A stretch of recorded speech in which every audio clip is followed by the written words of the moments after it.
Hello. कैसे हैं आप लोग? आज इतवार है और इतवार होने के कारण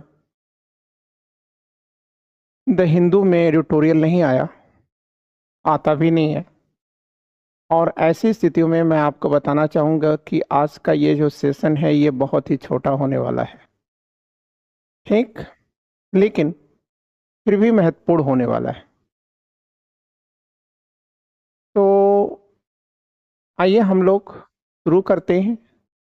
और मैं एक बार पुनः आपको याद दिला दूं कि जो भी मैटर आपको समझ में ना आए और आप कुछ और चीज़ें जानना चाहते हो, तो बिना किसी झिझक के, मतलब विदाउट हैविंग एनी हेजिटेशन, आप ये कार्य कर सकते हैं कि आप कमेंट में डाल सकते हैं। ठीक है, एग्जैक्टली मैं आपकी हर समस्या का समाधान कर पाने की स्थिति में हूँ। यह कहना शायद मेरा अतिशयोक्त लग रहा होगा, आपको भी, मुझे भी लग रहा है।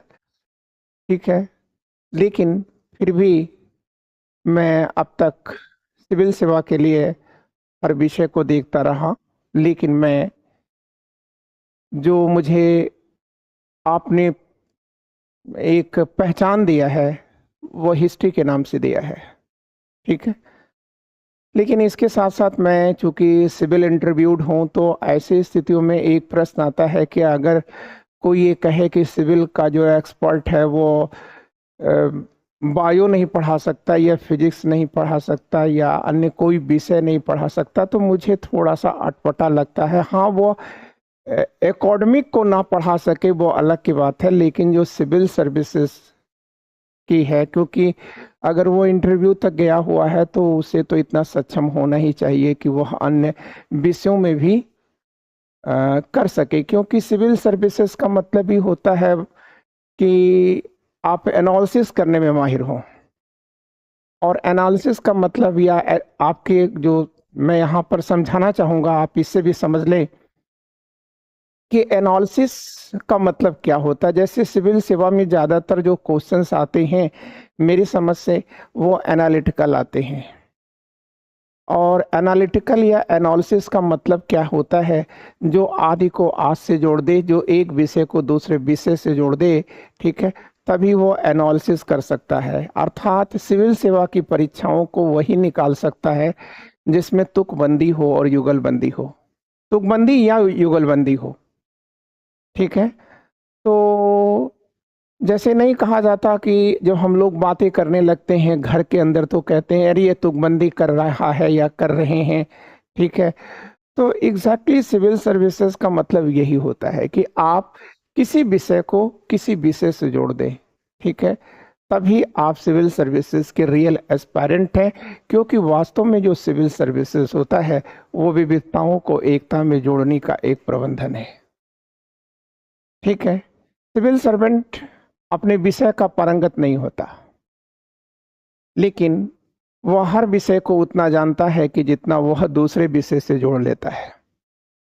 ठीक है, तो ऐसी स्थिति में मेरे कहने का मतलब ये था कि जब भी आप किसी विषय को जानना चाहें तो आप पूछ सकते हैं। ठीक है, कोई और चीज़ें जानना चाहते हैं तो आप कमेंट में लिख करके पूछ सकते हैं। वैसे मैं जो टेस्ट सीरीज शुरू कर चुका हूँ, आपके बीच में एक जा चुकी है।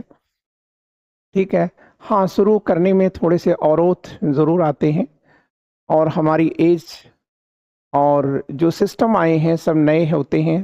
तो ऐसी स्थितियों में, ठीक है, वैसे तो ये कहना गलत बात है कि इसमें हमारी एज का प्रभाव पड़ता है। ठीक है, हाँ, आंखें हो सकता है प्रभावित करती हों, लेकिन आप याद रखिएगा, जो परिवर्तन न कर सके, जो परंपराओं से अपने को जोड़ न सके, जो आने वाले परिवर्तन से अपने को जोड़ न सके, उसे कैसे हम सफल कर सकते हैं? ठीक है, तो ऐसी स्थितियों में यह हमारी मुश्किल नहीं है, अपितु हमारा एक लैब है, हमारा एक लेसन है जिसे हम प्रयोग करेंगे और फिर एक निष्कर्ष पर आएंगे।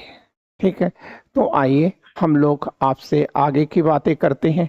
और चूंकि मैंने आपसे कहा कि यह सेशन छोटा है, इसलिए हमने आपसे कुछ बातें कर लिया, और जो भी बातें किया वह आपको एक लेसन था जिसमें मैंने आपको बड़े आसानी से समझा दिया है कि आप कैसे पढ़ाई करें। ठीक है।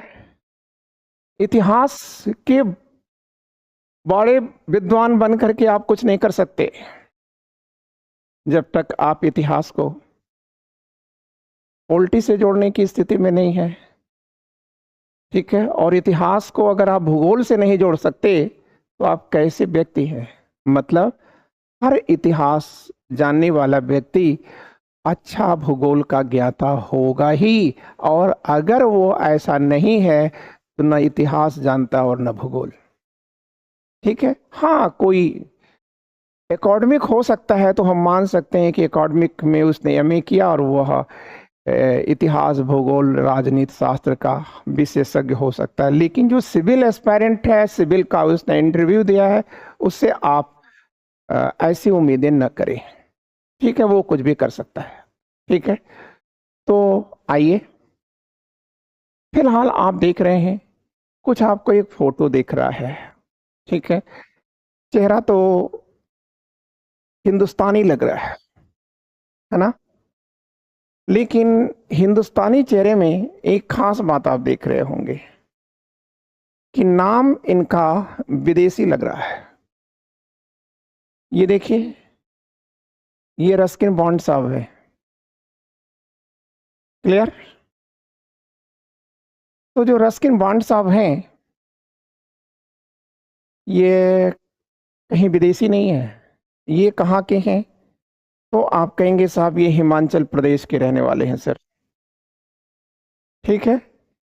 और किस क्षेत्र में ये प्रसिद्ध रहे हैं? तो ये देखिए लिखा है। ठीक है। इमिनेंट मतलब जो बहुत प्रसिद्ध रहा हो। ठीक है। लेखक हैं, ये ऑथर हैं। क्या नाम है इनका? Ruskin bond. ठीक है। हैज बीन अवॉर्डेड, अवॉर्डेड कर दिया गया है इनको। क्या किया गया है? क्या अवॉर्ड किया गया है? साहित्य अकादमी फेलोशिप। ये रस्किन बॉन्ड साहब है। ठीक है। ये हिमाचल से हैं, और हिमाचल से ये नीचे लिखा हुआ है, ये देखिए लिखा है बॉर्न, जन्मे हैं। ये कब जन्मे हैं? तो कह रहा है कि 19 तारीख को जन्मे हैं, यही महीना है। 19 मई को जन्मे हैं और 1934 में जन्मे हैं। ठीक है। और कहाँ जन्मे हैं? कसौली में जन्मे हैं। कसौली कहाँ पड़ता है? हिमाचल प्रदेश में पड़ता है। ठीक है। फिर कह रहा है कि mister Bond has been active in the world of writing for more than 50 years. मतलब ये इन्होंने 50 वर्षों तक जो है ये राइटिंग का काम किया है। क्लियर?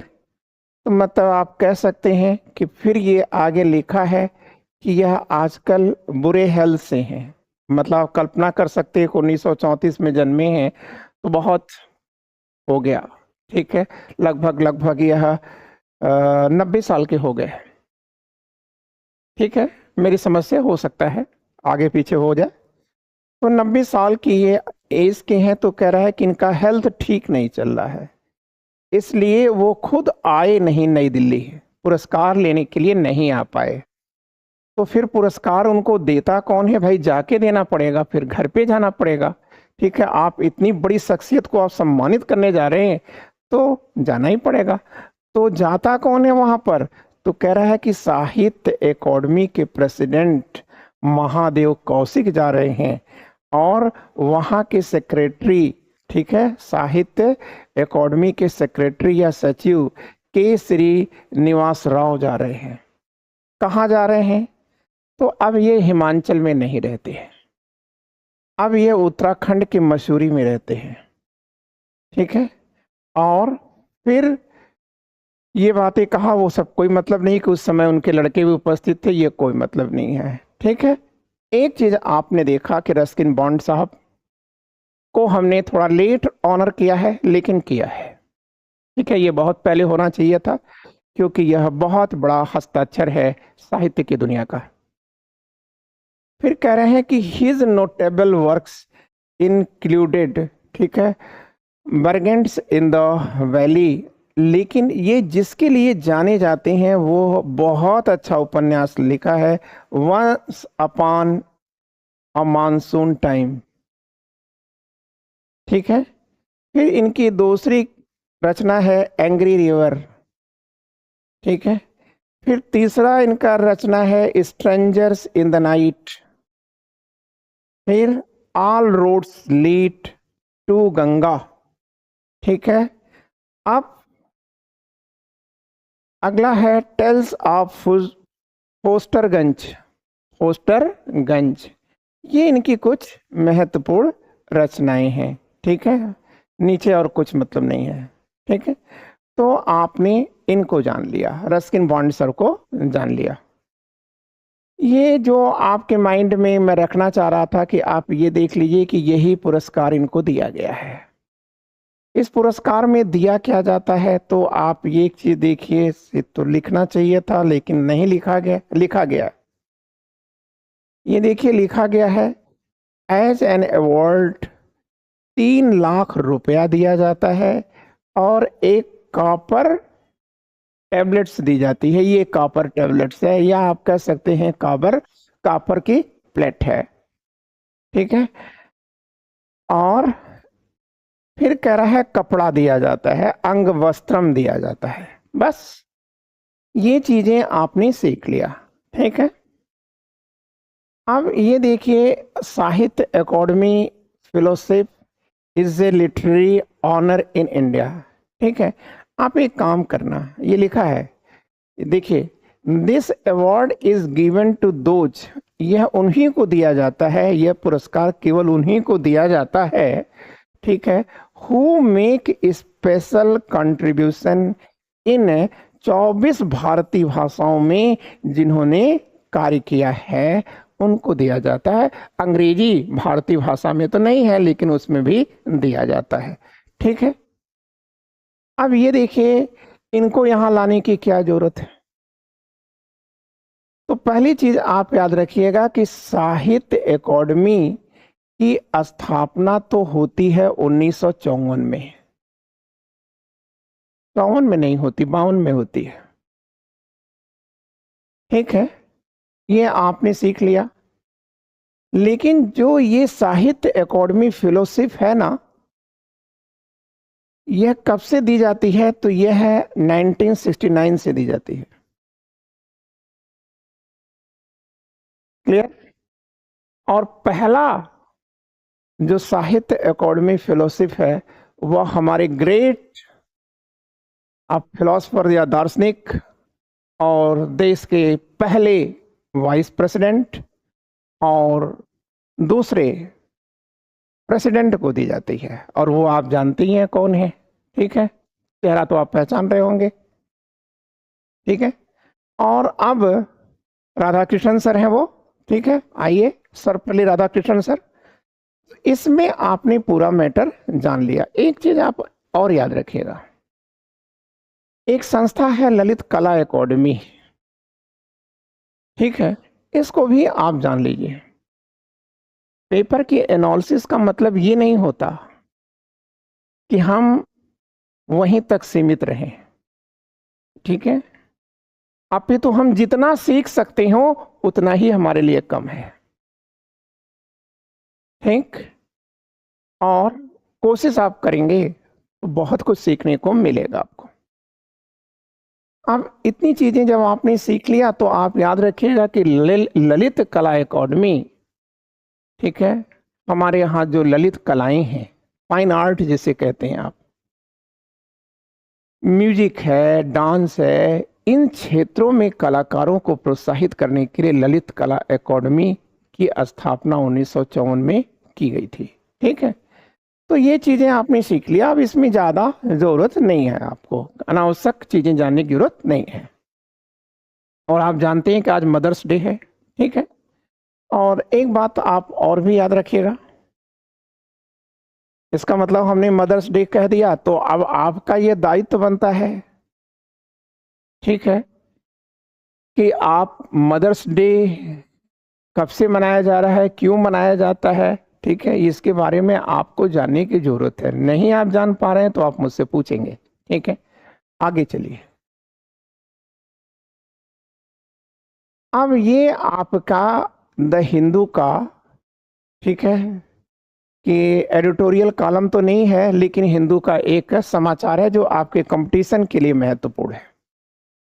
अब इसको देखिए, इसका जो एक्सप्लेनेशन होगा, इसकी जो व्याख्या है, क्वेश्चन रियल में वहां से उठते हैं, ठीक है।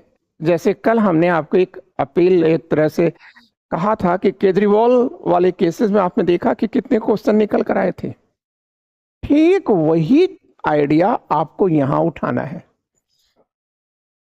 तो देखिए ये क्या लिखा है, ये लिखा है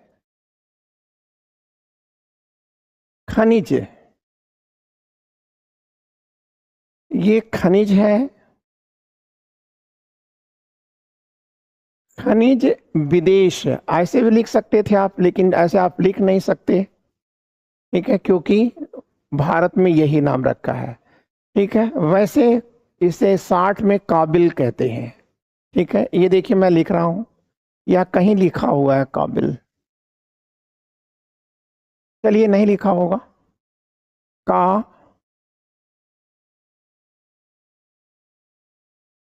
बिल, काबिल, ठीक है। तो ये हो गया खनिज विदेश इंडिया लिमिटेड, यह एक सरकारी प्रतिष्ठान, ये लिखा है देखिए, काबिल लिखा है, ये देखिए, ये यहाँ ए भी लगेगा, ठीक है। तो खनिज विदेश इंडिया लिमिटेड ब्रैकेट में काबिल, ठीक है, hopes to acquire a lithium block in Australia this year, ठीक है। देखिए ये जो खनिज विदेश इंडिया लिमिटेड है, ये करता क्या है, विदेशों में यह रेयर जो माइंस हैं जो भारत में हैं या कम है, या तो नहीं है, भारत में नहीं है, या तो कम है, तो उन माइंस के लिए अगर विदेशों में कोई माइंस बिक रही है तो उसको ये क्या करते हैं, ये खरीदते हैं, ठीक है। तो ये खनिज विदेश इंडिया लिमिटेड क्या करता है ये आप जान चुके हैं, ठीक है। ये विदेशों में जाकर के माइंस खरीदता है और फिर वहां से, ठीक है, जो ओर्स आते हैं उसको ये निकालता है, फिर इंडिया में ले आता है, इंडिया में लाने के बाद एक्सट्रैक्ट करता है, मतलब उसका शोधन करता है, और शोधन करने के बाद जो अपनी मूल चीजें होती हैं उसको लेता है, फिर उसे इंजीनियरिंग डिपार्टमेंट को बेच देता है, या जहां इन्वेंशन है वहां पर बेच देता है, और बेचने के बाद फिर निर्माण होता है। तो जैसे एक चीज देखिए, इस समय ये ऑस्ट्रेलिया में, ठीक है, ब्लॉक खोज रहा है, ठीक है। अब ये कंथा राव सेठ, मतलब इसके सेक्रेटरी हैं, वो ये बता रहे हैं कि हम लोग आजकल ऑस्ट्रेलिया में एक माइंस को क्या कर रहे हैं, खरीद रहे हैं, और हमें आशा है कि हम वहां सफल होंगे। तो भैया वो कौन से माइंस खरीद रहे हो,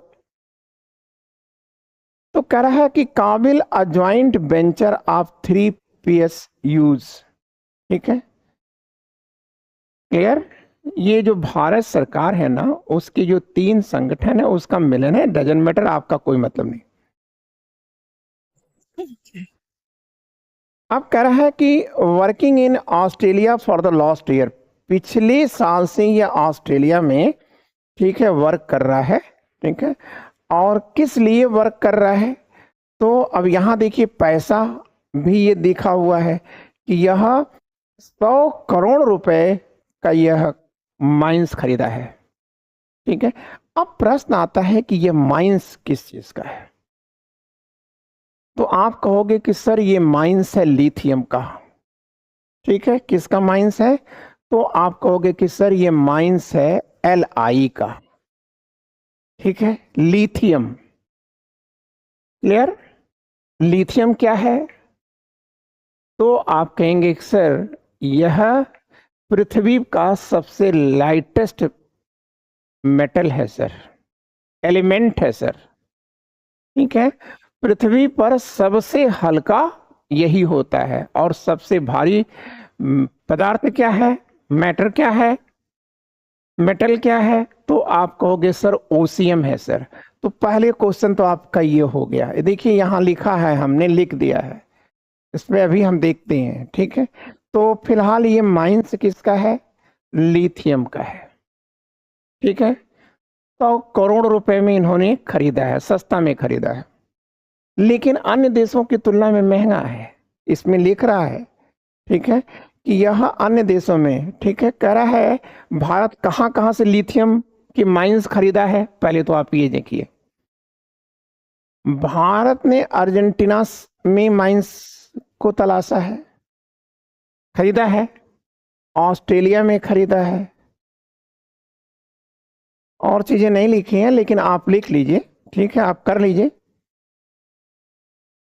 एक तो आप अर्जेंटीना कर लिए, दक्षिण अमेरिका के देशों का नाम आप लिख लीजिए। ठीक है, कोई चीजें यहाँ नहीं दी रहती हैं लेकिन फिर भी आपको कर लेना चाहिए।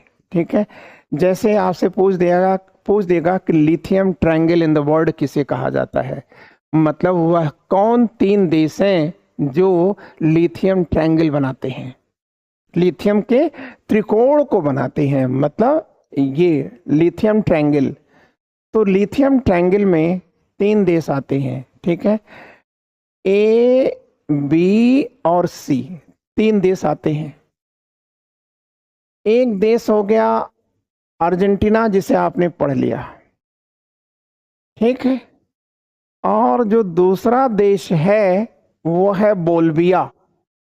बोल्विया लिख लेंगे, आप लिख देते हैं, यहां पर हम लिख देते हैं बोल्विया।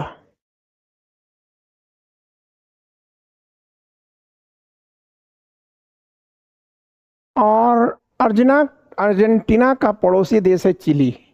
ठीक है, तो ये जो तीनों हैं इनको क्या कहा जाता है? लिथियम ट्रायंगल कहा जाता है। और लिथियम जो है आज बहुत महत्वपूर्ण एलिमेंट के रूप में आ रहा है। तो देखिए, अब ये देखिए लिखा है कि lithium is the most important mineral. Lithium जो है बहुत महत्वपूर्ण मिनरल है, खनिज है, फॉर द एनर्जी ट्रांजिशन। ठीक है, फिर कह रहा है ट्रांजिशन, फिर उसके बाद कहाँ चला गया? हाँ, a fundamental component of lithium ion batteries which power electric vehicle and battery energy storage system. ठीक है, देखो सीधी सी बात सुनो, लिथियम के पीछे भारत या दुनिया भाग रही है। क्यों भाग रही है? क्योंकि देखो, आज हमको क्या चाहिए? आज हम परेशान किससे हैं? हम का मतलब पूरी दुनिया। तो पूरी दुनिया बच्चों परेशान जानते हो किससे है? वह है ग्रीन हाउस गैस से। ठीक है, क्योंकि अगर हम ग्रीन हाउस गैस या कार्बन का इमिशन, उत्सर्जन जिस तरह से कर रहे हैं, अगर उसी तरह से करते गए तो पक्का मान लेना कि बहुत जल्द ये सभ्यता इंडस वैली सिविलाइजेशन की तरह से हो जाएगी। लोग कहेंगे, ठीक है, आने वाली पीढ़ी में अगर कोई बचेगा तो जरूर कहेगा कि एक सभ्यता थी। ठीक है, तो इसका मतलब हमें इससे बचना है, तो इससे बचने के लिए हमको क्या चाहिए? ठीक है, तो आप कहेंगे पर्यावरण के अनुकूल एनर्जी चाहिए। भाई एनर्जी के बिना तो हम रह नहीं सकते। ठीक है, क्योंकि वह देश उतना ही डेवलप्ड है जहां पर एनर्जी का कंजप्शन ज्यादा है। ठीक है, तो डेवलप्ड कंट्रीज की परिभाषा में आता है ये।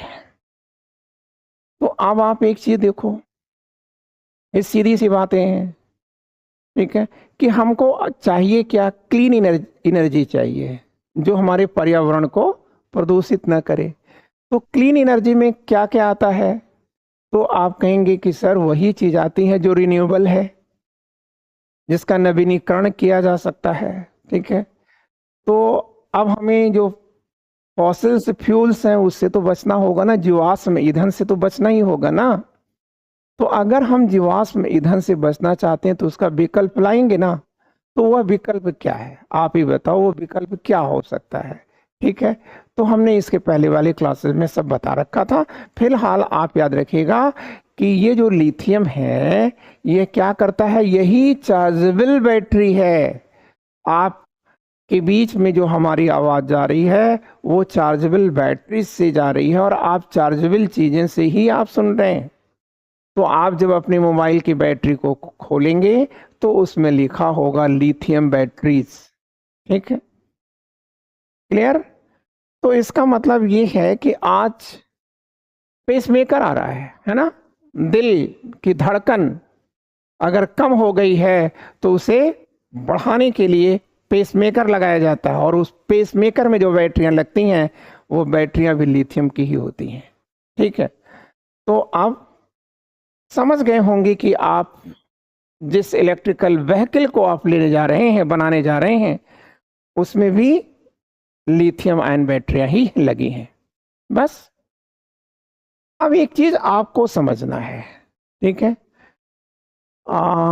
इसमें यही चीजें लिखा हुआ है कि minerals Videsh India limited is a government company of India which buys lithium mines from foreign countries. मतलब ये डिपार्टमेंट कौन है, तो ये कह रहे हैं गवर्नमेंट का डिपार्टमेंट है, और ये क्या कार्य करता है, तो लिथियम माइंस की खोज करता है भारत से बाहर, ठीक है। खरीदता है, खोज क्या करता है, लिथियम एंड आंसर। तो अब लिथियम से क्या क्या बनता है, तो ये कह रहा है रिचार्जेबल बैटरीज बनती हैं, ग्लास भी बनता है, सिरेमिक इंडस्ट्रीज में इसका प्रयोग होता है, और एलॉय बनते हैं, मिक्स्ड मेटल का मतलब एलॉय बनते हैं, बॉल और बेरिंग तथा एयरक्राफ्ट में जो महंगी धातुओं का प्रयोग होता है उसमें लिथियम ही ज्यादा होता है, ठीक है। बॉल बेरिंग्स भी अच्छी किस्म की जो बॉल बेरिंग बनती हैं वो इसी से बनती हैं, ठीक है। फिर कह रहा है कि लिथियम में ही लिपिडोलाइट प्राप्त होता है, ऑब्टेन फ्रॉम लिथियम इटसेल्फ, ठीक है। फिर कह रहा है कि lithium batteries are used in mobiles, camera, computer and pacemaker, हृदय की धड़कनों को ठीक करने के लिए, ठीक है, उठाने के लिए, बढ़ाने के लिए पेसमेकर का प्रयोग किया जाता है। क्योंकि आप जानते हो कि जो हमारा हार्ट है ना, वह एक बिजली से कार्य करता है, एक इलेक्ट्रिसिटी होती है, और उस इलेक्ट्रिसिटी की का जनरेशन या पावर हाउस क्या है, तो आप कहेंगे कि सर उस हमारे हार्ट में जो बिजली जा रही है उसको उत्पन्न करती है कार्डियक मसल्स, दिल की मसल्स ही, ठीक है, वो क्या करती हैं, तो आप कहेंगे हमारे हार्ट का पावर हाउस है, ठीक है। तो आपने ये चीजें सीख लिया। तो जब वहां का पावर हाउस कहीं से कमजोर होने लगता है तो ये हम बाहर से लगा देते हैं पेसमेकर, ठीक है। फिर कह रहा है कि जो बैटरियां होती हैं लिथियम की वो कितने प्रकार की होती हैं, तो कह रहा है कि सर देखो, एक तो होती है लिथियम कोबाल्ट ऑक्साइड, ठीक है, और दूसरी होती लिथियम निकल मैग्नीज बैटरीज, ठीक है। तो कह रहा है कि are used in electrical vehicle, मतलब बोथ आर होना चाहिए था, यहां लिख लीजिए बोथ, इन दोनों बैटरियों का प्रयोग, ठीक है, इलेक्ट्रिकल व्हीकल में होता है, ठीक है। अब कह रहा है कि लेकिन किस इलेक्ट्रिकल व्हीकल में, जो सस्ती आती है, ठीक है, क्लियर, सस्ती जो व्हीकल्स आती हैं उसमें इसका प्रयोग होता है क्योंकि बैटरियां सस्ती हैं, ठीक है। लेकिन जो कुछ आजकल आ रहे हैं, बड़े बड़े महंगी गाड़ियां आने लगी हैं, ठीक है, तो उसमें किसका प्रयोग होता है, तो वो कह रहा है कि लिथियम आयरन फॉस्फेट बैटरी का प्रयोग होता है। इसका भी प्रयोग वाहनों में होता है, लेकिन ये बहुत महंगी बैटरियां हैं, बहुत ही सेफ एंड सिक्योर बैटरियां हैं। ठीक है, फिर कह रहा आर यूज्ड इन एक्सपेंसिव, ये देखिए लिखा है, ठीक है, महंगे वाहनों में इसका प्रयोग किया जाता है। ठीक है, लिथियम बैटरीज और इसेंशियल फॉर, ये देखिए लिखा है, लिथियम बैटरीज और essential for clean energy in, ठीक है, क्लीन एनर्जी। फिर कह रहा है कि लिथियम भारत में कहाँ से पाया जाता है, बस आपका मैटर यहाँ खत्म हो गया, यही आपके मतलब की चीज यहाँ थी। ठीक है, जो इसमें छूटी थी वो हमने यहाँ से जोड़ दिया है इसमें। ठीक है, क्लियर। तो अब आपका ये जो नॉलेज आया ये कॉम्पिटिटिव नॉलेज हो गया। ठीक है, अब कह रहा है कि इन इंडिया, भारत में क्या स्थिति है, तो कह रहा है कि लिथियम जो है दक्षिण भारत में कर्नाटक में पाया जाता है और उत्तर भारत में मध्य प्रदेश में पाया जाता है। वो अलग की बात है कि अभी भारत यहाँ पर, ठीक है, एक्सकवेशन के दौर में नहीं है। ठीक है, अब कह रहा है कि minerals external affairs department work in 4 countries. ये जो आप देख रहे हैं खनिज विदेश इंडिया लिमिटेड है, ठीक है, ये तो एक कंपनी हो गई ना, तो ये कंपनी किसी विभाग के अधीन काम करती है। उस विभाग का नाम क्या है, ये लिखा है मिनरल एक्सटर्नल अफेयर्स डिपार्टमेंट। तो ये जो कंपनी है ये कहाँ पे काम कर रही है, तो कह रहा है, ये देखिए हमने समझा दिया था, ये Argentina, Chile, Australia and Bolivia में। फिर कह रहा है, ये देखिए हाईलाइट कर दिया है, ये हाईलाइट कर दिया है, आप देख लीजिए, Argentina, Chile and Bolivia are known as lithium triangle. Triangle मतलब त्रिभुज। ठीक है, ये भी लिख दिया है the lightest element in the world is lithium. ठीक है, दुनिया में सबसे हल्का तत्व क्या है, लिथियम है, रेयर एलिमेंट है ये। ठीक है, सोडियम भी रेयर में ही आता है। अब कह देंगे while the heaviest element is osmium, लेकिन दुनिया का सबसे भारी जो है वो ओस्मियम होता है। ठीक, आपने ये चीजें कर लिया। अब आइए आपकी दैनिक जीवन की बातों पर भी आज द हिंदू ने लिखा है। ठीक है, तो वो क्या है, ये भी आप पढ़ लीजिए। ठीक है, आपको कुछ इससे नसीहत भी मिल जाएगी, कंपटीशन की तैयारी के साथ साथ नसीहत भी मिल जाएगी। कह रहा है कि 30 वर्षों का अध्ययन ये बताता है कि हम अल्ट्रा प्रोसेस्ड जब फूड को लेंगे, ठीक है, तो हम बहुत जल्दी भगवान के पास पहुंचेंगे। ठीक है ना, यही कहने का मतलब है कि जो 30 वर्षों का अध्ययन बताता है कि जो लोग अल्ट्रा प्रोसेस्ड फूड लेते हैं उनकी मौत पहले होती है, जल्दी होती है। ठीक है, अब आप सोचिएगा, खुद समझिए, आप सुनते होंगे कि वो आदमी इतने साल जिया, वो आदमी इतने साल जिया, और आज के लोग जिंदा ही नहीं रह रहे हैं। ठीक है, तो उसके पीछे रीजन क्या है। ठीक है, कोई हार्ट अटैक से जा रहा है, कोई पता नहीं किससे जा रहा है, एक से एक नई डिजीजेज आ रही हैं, ऐसा क्यों है। ठीक है, एक डिजीज को हम जीतते हैं तो फिर दूसरी डिजीज आ जाती है, ठीक है, जो लाइलाज होने लगती है। ठीक है, तो ये सब क्या है, तो ये आप कहेंगे कि सर ये हमारा इकोसिस्टम है, जो हमारे रहन सहन की जो जीवन शैली है, खान पान की जो जीवन शैली है, उसी के कारण आ रहा है।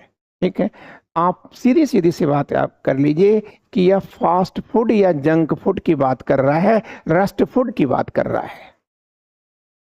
ठीक है, कि एक जो जंक फूड है, जो रस्ट फूड है, ठीक है, या फास्ट फूड है, वो हमें मौत के कितना करीब लाता है।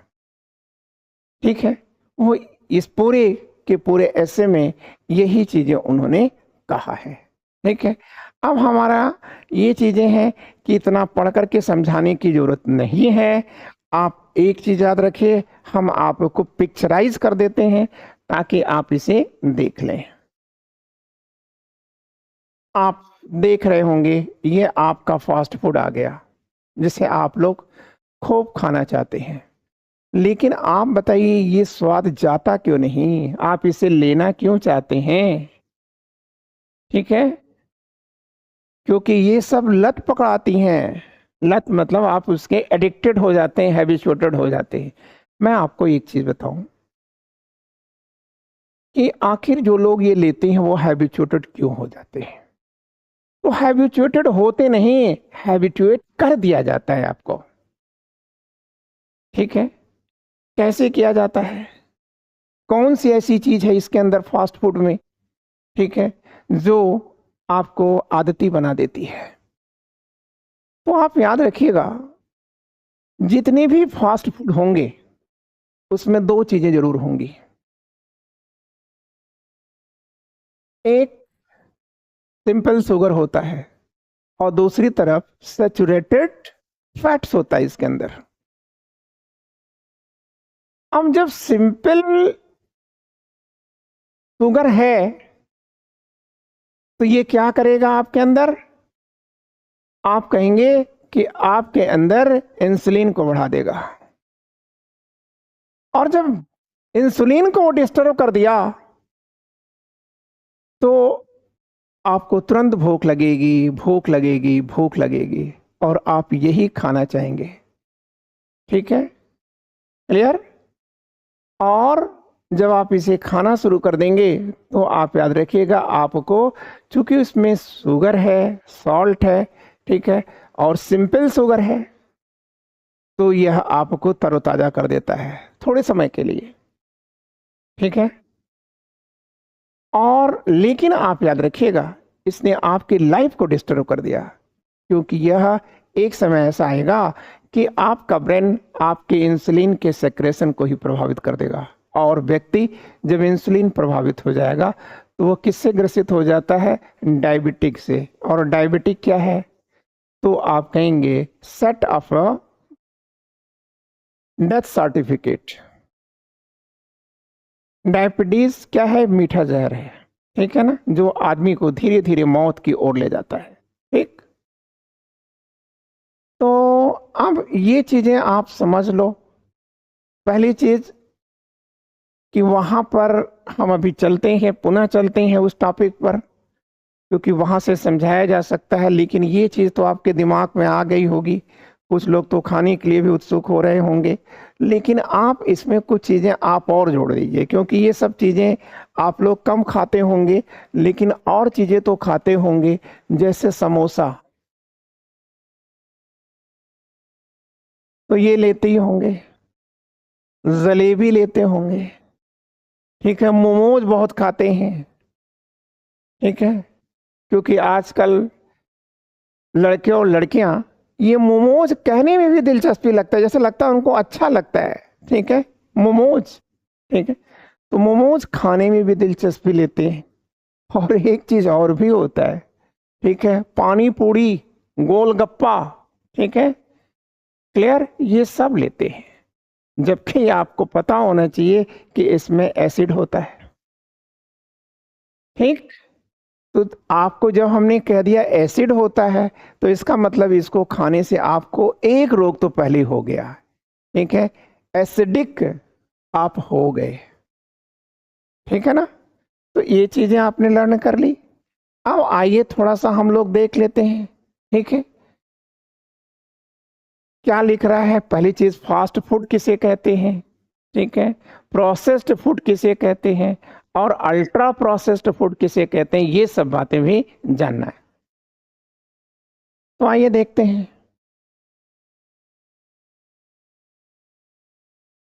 हाँ, ये पढ़ लीजिए आप, तो उसको पढ़ने की जरूरत ही नहीं रहेगी, क्योंकि हमने उसको पढ़ने के बाद ये मैटर निकाल दिया है, पूरा बाहर कर दिया है। ठीक है, तो आपको करने की कोई जरूरत ही नहीं रही उस पूरे मैटर को। कह रहा है कि प्रोसेस्ड फूड किसे कहते हैं। ठीक है, तो कह रहा है कि when maximum use of salt, जब कभी हम नमक का, चीनी का और घी का अपने फूड में प्रयोग करने लगते हैं, then the process is called processed food. जब हम अपना ओरिजिनल खाना है और ओरिजिनल खाने में जब हम इन चीज़ों का प्रयोग करने लगे, ज़्यादा प्रयोग करने लगे, तो जो हमारा ओरिजिनल फूड है, नेचुरल जो हमारा फूड है, वो प्रोसेस्ड फूड में बदल जाता है। ठीक है, याद रखना कि हम लोग जो हैं इनिशियली जो हमारा टीथ स्ट्रक्चर है वो क्या कहता है, तो आप कहेंगे कि सर वो इंसीजर है, और इंसीजर क्या करता है, कटिंग का काम करता है। ठीक है, इसका मतलब हमने अपनी जो जीवन की शुरुआत किया है वह साग सब्जियों से किया था। ठीक है, कच्ची चीजों से शुरू किया था। पहले लोग क्या करते थे, खाने में कच्ची चीजों का प्रयोग करते थे, कच्ची सब्जियां खा लेते थे। ठीक है, लौकी खा लेते थे, करेले खा लेते थे, कच्चे टमाटर खाते थे। आज सब कुछ फ्राइड है, और व्यक्ति जब ना ही फ्राइड होता चला जाएगा, ठीक है, वो फ्लाइट भी लेने लगेगा, जल्दी जल्दी फ्लाइट पकड़ने लगेगा। ठीक है, तो ये चीज प्रोसेस्ड फूड का मतलब आप क्या समझ रहे हैं ना, कि ये साल्ट को, चीनी को, घी को सब मिला करके और उसको तला भुना जाए, तो वह है प्रोसेस्ड फूड। लेकिन कह रहा है कि एंड व्हेन 5 या more ingredients are added to original food, लेकिन ये जो हमारा ओरिजिनल फूड है उसमें अगर हम 5 चीजों को डाल दें तो वह किस में बदल जाएगा, तो आप कहेंगे अल्ट्रा प्रोसेस्ड फूड हो जाएगा। ठीक है, तो वो 5 चीजें कौन कौन सी हैं, तो ये सब रटना नहीं है आपको। ठीक है, 1-2 ऐसे जान लो। ठीक है, लिखने के लिए जरूरी हो, क्योंकि सिविल सर्विसेज मेंस का क्वेश्चन पूछ चुका है इस पर। तो आप देखो कि जो उसमें आप फ्लेवर डालते हो, ठीक है, फिर फ्लेवर डाल करके उसको आप खुशबूदार बनाते हो, टेस्टफुल बनाते हो। ठीक है, फिर कह रहे हो कि टेस्ट को इन्हेंस करने के लिए, टेस्ट को बढ़ाने के लिए, ठीक है, सब आप चीजें डालते हो, फिर उसमें रंग डाल देते हो। ठीक है, तो फिर कह रहा है कि ऐसी 3 चीजें तो मैंने बता दिया, कुछ और चीजें तो जिसके कारण जो है ये होता है। फिर कह रहा है कि बाई कंजमिंग अल्ट्रा प्रोसेस्ड फूड, इन मतलब इन खानों को खाने के बाद हमको कौन सी बीमारियां होती हैं, तो आप कहते हैं कि ओबिसिटी हो जाती, सर मोटापा हो जाता है। ठीक है, हाइपर टेंशन हो जाता है, मतलब बीपी आपकी बढ़ने लगती है, फिर कार्डियक और भी दिल संबंधित प्रॉब्लम आने लगती हैं, कोलेस्ट्रॉल जमा होने लगता है। ठीक है, फिर कह रहा है बिकम्स, ये कॉमन होता चला गया है। फिर कह रहा है कि अल्ट्रा प्रोसेस्ड फूड कॉन्टेंट्स, देखिए ये लिखा हुआ है, ultra processed food content simple sugar which secretes insulin. देखिए ये अल्ट्रा जो प्रोसेस्ड खाना है वो उसको लेने से क्या होता है, उसमें कह रहा है कि उसमें सिंपल शुगर होती है, भी मैंने समझाया था आपको। फिर कह रहा उससे इंसुलिन बनती है, और ड्यू टू दिस इंसुलिन कह रहा है कि विच पर्सन फील्स हंग्री। ठीक है, हंग्री यहां आपको लिखना चाहिए था ऑलवेज, ऑलवेज खाते रहे बकरी की तरह से मुंह चलाता रहेगा लेकिन भूख लगी रहेगी।